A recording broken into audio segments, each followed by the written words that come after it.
जगतसिंहपुर जिला अंतर्गत नाउगां ब्लॉक रो देवी दोलरू नियाली संजोग करुवा मुख्य रास्ताठारे वर्षारे पानी जमी जाइथिबा बेले यातायात करबाकू यात्री माने असुविधार सम्मुखीन हेउछन्ती एवं प्रत्येक मासरे छोट बड़ होई 4 ରୁ 5टी दुर्घटना रास्ता खराब पई हेउछि।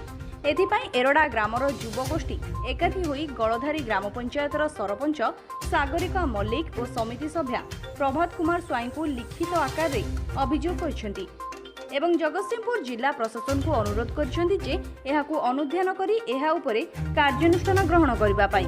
किछि स्थानीय युवक मानक द्वारा दाबीपत्र प्रदान करा जायछि। सेमाने हेले अमरजीत स्वाई, संग्राम किशोर स्वाई, मनोज कुमार महांती, डंबरुधर बस्तिया, सौभाग्या स्वाई, प्रीतिका नायक, अनुप विश्वाल एवं एरोडा ग्रामवासी एहार शीघ्र प्रतिक्रिया नहेले राजरास्ता को ओह्लाइबा पाई सूचना दैछन्ती। ब्यूरो रिपोर्ट, धरणी न्यूज।